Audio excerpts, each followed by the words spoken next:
when you talk about your learners in particular, typical high school kids, younger kids and stuff like that, you're the teacher, you're the instructor, you're the holder of all great knowledge, and everything you say goes. And that's just the way it is. That's the way the kids have been, a lot of them raised. Now, more and more now you're starting to see, especially this particular generation, you're starting to see more and more questions, and people are, which is phenomenal. You need to have the feeling that it's okay to ask questions and to question material and where it came from and make sure that it's valid and correct. And because I guarantee we've all had things told to us that we probably still to this day hold, thinking that is the gospel, because my 5th grade teacher told me that my veins were blue because oxygen is not in those vessels, and so my blood is actually blue right there. That's the color of my blood. My 5th grade teacher told me, honest to God, told me that, and I thought that for years, that my blood was blue right there because it didn't have oxygen. She was partially correct, but there's a lot of information that goes out that because you're that instructor, people are like, oh, and they take it and run with it. So another one of your responsibilities as an educator is to make sure what you say is correct. And if you don't know, please be willing to say, I don't know. That also goes back to the student who may know more than you. It's okay. It's okay if you don't. Now, if they're constantly asking questions that you don't know the answer to, you're going to lose some credibility if you should know those answers. But it's okay to say, you know what, that's a really good question. I don't know. There's some verbal judo tricks with that as an educator that you can flip it around to say, you know what, that's a really good question. Can anybody here answer that? No? Okay, I'll tell you what, you guys go home tonight, look that up, and then be ready to talk about it tomorrow. I didn't tell you I don't know. I just flipped it back around. Now, what if somebody answers it? Well, there's your answer. So that's one way to do that. Another method, aside from just going, you know what, I don't know. I generally will say, that's a really good question. I don't know, but I tell you what, when I take a break, I'll look it up and find out for you, and I'll get you the answer. Or I'll get it for you tonight, and I'll have that answer for you tomorrow, and then bring that answer in. So those are other ways to handle that. So being the keeper of all knowledge, as your younger generation thinks, it's important to know and make sure you're passing on the correct information. The next thing is your adult learners. And especially in this field, in the field of EMS, it's why do I need to listen to you? That's important. Notice I started the beginning of this class off with my credentials and my history. I left out certain things because I didn't want it to sound like I'm tooting my own horn, to tell you all the accomplishments. And yeah, I've written some material. You'll find my name in some of the books that you're reading from right now where I've authored some of the stuff. I left all that stuff out, because it really wasn't important. I just give you the nuts and bolts of it to say, that's why you need to listen, because I've been teaching for almost 20 years. I can't say I pretty much have a master's degree in education, so on and so forth. That's why you should listen. That's important.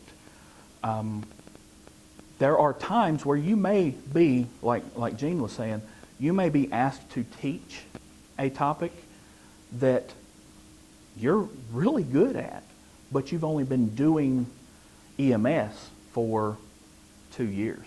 Well, in EMS, a lot of times people are like, who is it? He's still got milk on his lips. I ain't got to listen to him. So there are things that you can do with that. If, for starters, try to let them know up front why they need to listen.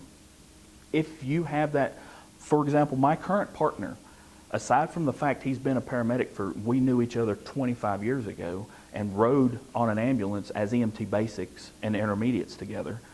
Now we're riding as paramedics. I told him his crew, we've come full circle with him. But he was a respiratory therapist before he was a paramedic.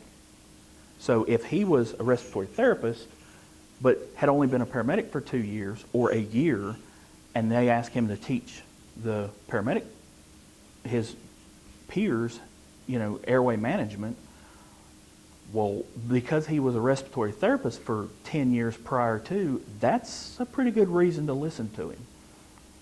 But what you can do, there's some, again, it's some judo to it, is to simply say, hi, my name's Kelly. I've been a respiratory therapist. I'm a paramedic. I currently work full-time for XYZ station. I've been a respiratory therapist for 10 years, and today we're going to talk about airway management. Left off the fact that I've only been a paramedic for a year, because it's irrelevant. Because that will detract from some people, because there are those old school, egotistical, if you've not been doing this as long or longer than I have, then I ain't got no business listening to you, because it couldn't be further from the truth. You may be an expert in your area. So knowing why I need to listen to you is really important with adult learners. Just give them that little bit. And that may be today and tomorrow, whenever you do, whenever you talk about whatever subject you're going to do, you need to tell me why I need to listen to you. Keep in mind that we're not talking about EMS unless you're doing an EMS topic. Whatever your topic is, okay? I'm going to pick on you because I do know yours. Chopsticks. What makes you the expert? Why are you an expert? That's all I need to know. Sewing on a button. Why are you an expert in that? Why should I listen to you? I don't know. Tell me. That's kind of that, just to get them engaged. That starts getting them engaged, to let them know why you're an expert in that area and why they need to listen to you. Adults are that way. There are some people that are, that's the question that they have. Especially when you get into people with higher level degrees. Baccalaureates, start it. Master's degree, absolutely. In master's degree programs, they're being taught to question everything. It's called information literacy. Where's that information coming from? Who wrote the information? Is it reviewed? Is it peer reviewed? Are there studies to prove? That's what those folks are geared towards. So knowing your audience also helps know what you need to say when you get started. Here's why you need to listen to me. Our airway class we just talked about. I'm a paramedic. I've been a paramedic for 22 years. I work full-time for Davie County EMS. We're going to do first aid, basic airway management today.